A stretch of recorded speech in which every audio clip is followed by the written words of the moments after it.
Hello everyone, primary classes channel में आप सभी का स्वागत है। आज हम कक्षा 4 गणित मेला कार्य पुस्तिका में यूनिट 3 का हल देखेंगे। हमारे पास चारों ओर पैटर्न प्रतिरूप का हल देखेंगे। अभ्यास 3.1 का हल ऐसा है। प्रश्न 1। मोहन ने अपने बगीचे में कुछ आम के वृक्ष लगा रखे हैं। चित्र देखकर प्रश्नों के उत्तर देना है। मोहन ने अपने बगीचे में कुछ आम के वृक्ष लगा रखे हैं, तो हमें चित्र को देखना है और कुछ उत्तर देना है। मोहन के पास आम के कुल कितने वृक्ष हैं? तो हम गिनेंगे 1 2 3 4 5, 1 2 3, इधर से 5, इधर से 3, 5 3 जा 15, तो आंसर हो जाएगा 5 3 15। यदि मोहन प्रत्येक वृक्ष के आम के 5 फल तोड़ता है तो उसे कुल कितने आम तोड़े? अगर हर वृक्ष में 5 फल हुए तो हमारे पास कितने वृक्ष हैं? टोटल 15 वृक्ष हैं, तो 15 गुणित 5 हो जाएगा 75।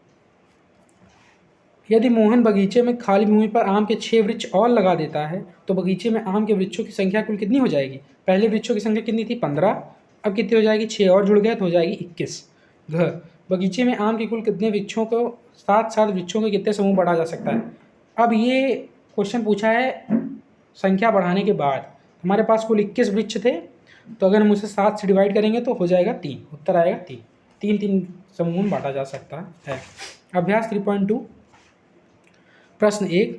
सरला के पास 12 चॉकलेट हैं। वह इन्हें 3 प्लेटों में बराबर बराबर संख्या में रखना चाहती है। प्रत्येक प्लेट में रखी जाने वाली चॉकलेटों की संख्या ज्ञात कीजिए। सरला के पास 12 चॉकलेट हैं। हमारे पास प्लेट कितने हैं? 3, तो 3 डिवाइड बाई 12, 12 तियाँ 3 4 जा 12, तो आंसर हो जाएगा 4। हम 4 चॉकलेट यहाँ पे रख सकते हैं। मैंने बना भी दिया है 1 2 3 4, 1 2 3 4, 1 2 3 4। त्रिभुज की 18 आकृतियों में 6 त्रिभुजों के कितने समूह बनाए जा सकते हैं? तो इसमें 3 समूह बनाए जा सकते हैं, चाहे आप ऐसे 6 समूह बना दें या फिर एक ऐसे, एक ऐसे और एक ऐसे। निम्नलिखित चित्र को देखकर प्रश्नों के उत्तर देना है। यहाँ पे हमें गिनना है और बताना है कि हम कितने कितने समूह में बांट सकते हैं इसको। निम्नलिखित चित्र देखना है। वर्ग कितने हैं? वर्ग देखिए आप, 1 2 3 4, 4 वर्ग हैं, तो कुल 4 वर्ग हैं। 2 2 के समूह में बांटना है, तो 4 डिवाइड बाई 2, आंसर हो जाएगा 2। 2 2 के कितने समूह बांटा जा सकता है? 2 के समूह 2। 3 त्रिभुजों के समूह में कितने को बांटा जा सकता है? त्रिभुज में गिनना पड़ेगा। 1 2 3 4 5 6 7, टोटल कितने त्रिभुज हो गए? 7। 7 डिवाइड बाई 3, उत्तर हो जाएगा 2 और एक शेष रह जाएगा और वृत्त हो जाएगा। अब बताइए वृत्तों पाते हैं। 1 2 3 4 5 6 7 8 9, हमारे पास कुल कितने वृत्त हैं? 9, और हमें उसको कितने में बांटना है? 2 2 के समूह में, तो 9 डिवाइड बाई 2, आंसर हो जाएगा 4। एक शेष रह जाएगा, एक रिमाइंडर आ जाएगा। 5 आयत देखना है, आयत गिनना पड़ेगा। 1 2 3 4 5, 5 आयत है, तो 5 डिवाइड बाई 5, 5 के समूह में बांटना है, तो उत्तर हो जाएगा 1। इसमें कोई शेष नहीं आएगा। अब एक थैले में 5 10 20 के निम्नलिखित सिक्के रखे गए हैं। थैले में रखी गई कुल धनराशि बताइए। हम देख सकते हैं कि थैले में अलग अलग रेट के सिक्के रखे गए हैं। सबसे पहला है 5 के कितने सिक्के रखे गए हैं? 20 पहले 20 गिनते हैं। 20 के लगभग 5 सिक्के हैं। 1 2 3 4 5, 20 के 5 सिक्के हो गए, तो 20 गुणा 5 हो गया 100। अब आ जाइए 10 के कितने सिक्के हैं? 1 2 3 4 5 सिक्के हैं 10 के, 10 गुणा 5 हो जाएगा 50। अब 5 के कितने सिक्के हैं? 5 के 1 और 2 सिक्के हैं, 5 गुणा 10 10 हो जाएगा। तीनों को जोड़ देंगे तो उत्तर हो जाएगा 160। दूसरे में दिए गए चित्र में प्रदर्शित कुल धनराशि की गणना करनी है हमें। तो सबसे पहला है 50 के कितने सिक्के हैं? 50 के यहाँ पे हम देख सकते हैं एक सिक्का है, तो 50 गुणा 1 हो जाएगा 50। 5 के कितने सिक्के हैं? 5 के हमें 1 2 3 4 5 6 7 8 9, 5 के 9 सिक्के हैं, तो 5 गुणित 9 45 हो जाएगा। 10 के कितने सिक्के हैं? 1 2 3 4, 10 के 4 सिक्के हैं, 10 गुणित 4 हो जाएगा 40। 20 के कितने सिक्के हैं? 1 2, 20 के 2 सिक्के हैं, तो 20 गुणित 2 हो जाएगा 40। अब सबको जोड़ देंगे तो उत्तर हो जाएगा 175। प्रश्न 3। 50 को दर्शाने के लिए 5 और 10 के कितने कितने सिक्कों की आवश्यकता होगी? 50 को हम 5 और 10 के अलग अलग सिक्कों से दर्शा सकते हैं। कहीं 5 ज़्यादा हो जाएगा, किसी में 5 कम हो जाएगा। सबसे पहला है 50, तो 50 में सबसे पहला यहाँ पे इसने दो सिक्के 5 के लिए हैं और 4 सिक्के 10 के लिए हैं, तो यहाँ पर उत्तर हो जाएगा 50। इसमें हम क्या कर सकते हैं? 4 सिक्के 5 ही ले सकते हैं और 3 सिक्के 10 के, तो 10 गुणा 3 30 हो जाएगा और 5 गुणा 4 हो जाएगा 20, 30 20 50। ऐसे ही हम यहाँ पे 6 8 6 2 और 8 1, बाकी यहाँ पे 5 बार 6 दिखा देना है और 2 बार 10। यहाँ पे 8 बार 5 दिखा देना है, 1 बार 10। प्रश्न 2 आ जाइए। प्रश्न 4, 46 तथा 66 को दर्शाने के लिए 1 5 और 10 की खेल मुद्राओं का उपयोग कीजिए। हमें 46 तथा 66 को दर्शाना है, किससे? 1 5 और 10 से।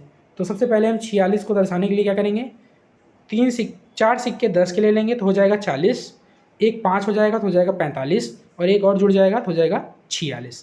तो यहाँ पे 4 सिक्के 10 के हो जाएंगे, एक 5 एक हो जाएगा 46। अब 66 को दर्शाना है, 66 को दर्शाने के लिए 66 हो जाएगा। तो इसमें देखिए 10 के कितने सिक्के हैं, 1 2 3 4 5 और 6 सिक्के 10 के हैं तो हो जाएगा 60 और एक हो जाएगा 5 65 और एक और जुड़ जाएगा तो 66 हो जाएगा। आइए आगे बढ़ते हैं। अभ्यास 3.4 प्रश्न 1, 15 से 25 के बीच की सभी सम संख्याएं लिखनी है। हमें इवन नंबर्स को लिखना है, इंग्लिश में बोलें तो सम संख्याएं तो हमें देखना है। तो 15 से 20 के बीच में तो सम संख्या हो जाएगी, पहला 6, फिर 8 10 12 14 16 18 20 22 24। 6 के बाद हमें 2 प्लस करते चले जाना है। और विषम संख्या हमें लिखनी है 10 के बीच की, तो ऑड नंबर्स में लिखने हैं। तो इसका उत्तर हो जाएगा 11, 11 में 2 प्लस किया 13 15 17 19 21 23 25 27 और 29। किसी सम संख्या के पूर्व एवं पश्चात में आने वाली संख्या होगी, सम के आगे और पीछे दोनों तरफ विषम संख्याएं ही आती हैं, तो उत्तर हो जाएगा विषम।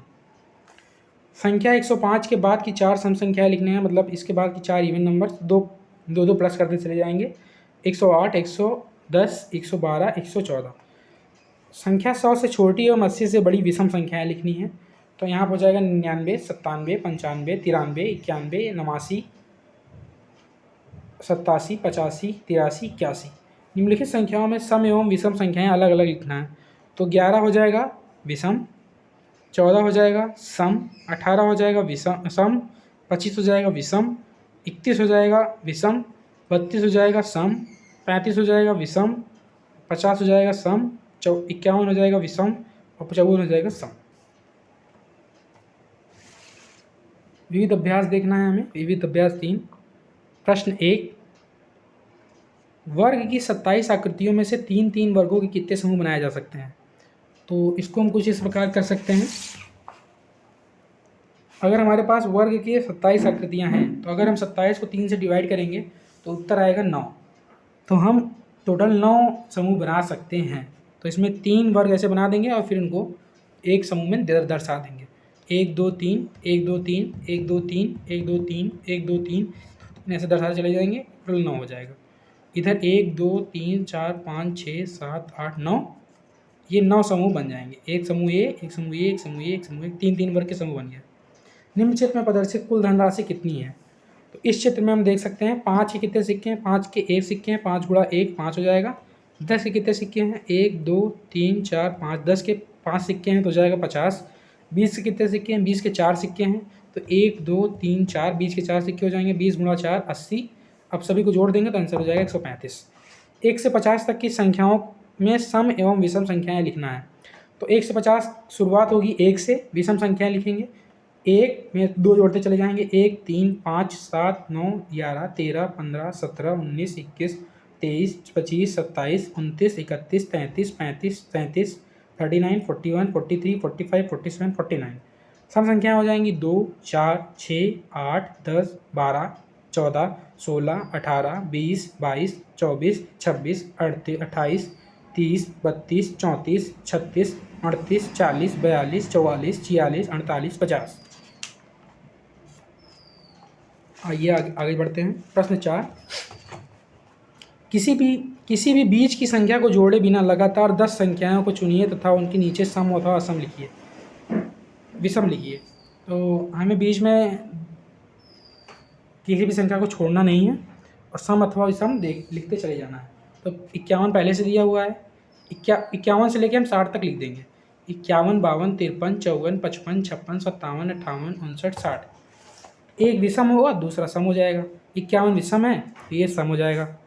सम विषम सम विषम सम विषम सम विषम सम, लास्ट 60 सम हो जाएगा। अब ये प्रश्न 5 आ गया। प्रश्न 5, बिना पुनरावृत्ति किए गए अंक 2 और 3 का प्रयोग करके 2 अंकीय सम एवं विषम संख्याएं लिखिए। तो हमें क्या करना है, अंक कौन कौन से अंक प्रयोग कर सकते हैं, 2 और 3। इसमें हमें पुनरावृत्ति मतलब दोबारा रिपीट नहीं करना है, दोबारा दोहराना नहीं है। तो उसका उत्तर हो जाएगा 2 और 3 23 विषम हो जाएगा, और 3 और 2 32 सम हो जाएगा। इसमें भी 2 और 3 का प्रयोग हुआ है, 2 और 3 का प्रयोग हुआ है, इसके सम बन गया, और 3 और 2 का प्रयोग इससे विषम बन गया, विषम बन गया, इससे सम बन गया।